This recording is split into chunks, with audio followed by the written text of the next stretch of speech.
Hey friends, Ryan Smith here, and you are watching Secret Chord. Today, I'm going to tell you all about a songwriting tactic known as secondary dominance. Now, secondary dominance can be a great way to spice up a chord progression that's feeling otherwise mundane, pedestrian, or predictable, okay?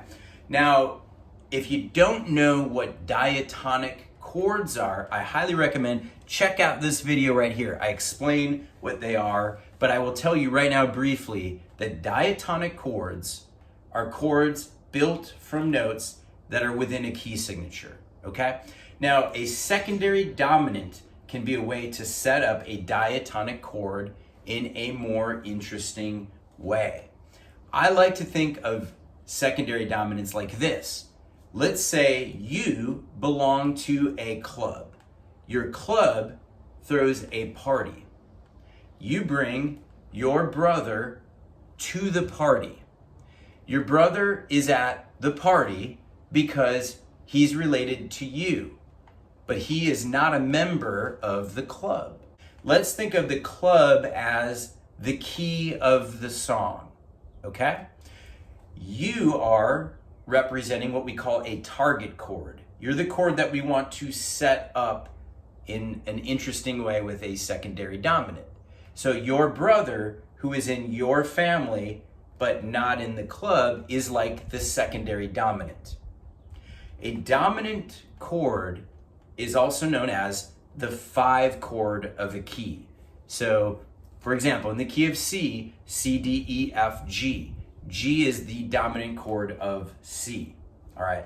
Now, what you're really doing with the secondary dominant is setting up that target chord by stepping into that key of the target chord temporarily. You're going to go to the 5 chord of your target chord, okay?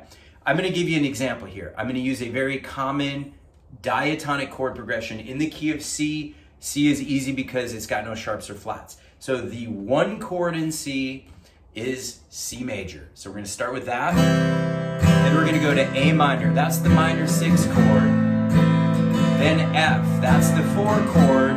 And lastly G, that's the 5 chord or the dominant chord.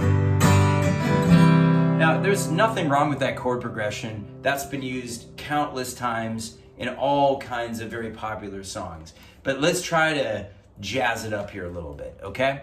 We're gonna set up the last chord in that progression, G. G is the chord we're setting up, by going to the 5 chord of the key of G. So let's go up that scale 5 notes, G, A, B, C, D. Okay, so D is the 5 chord that we're going to use to set up G.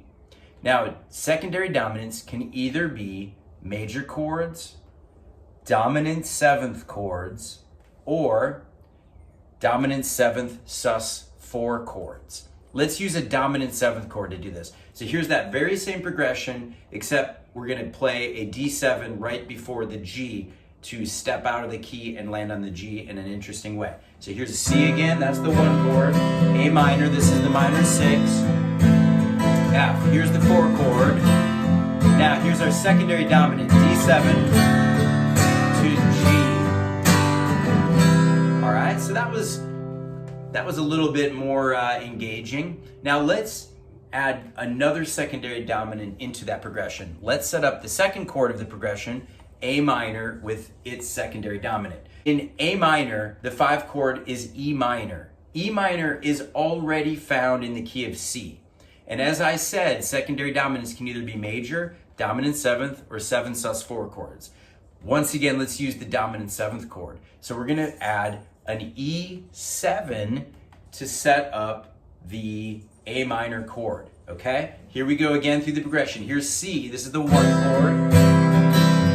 E7, setting up A minor. F, D7, which sets up the G. So already, we've just made that chord progression just a little bit more interesting. So that's how you use secondary dominants. Now, here's a fun fact for you. You cannot use a secondary dominant to set up the 4 chord. So in this progression, that would be the F chord.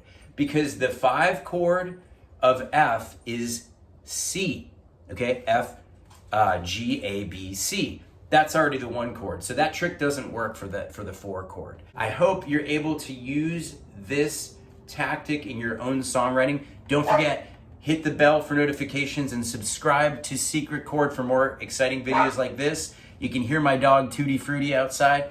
All right, have a great day, and until next time, I will see you.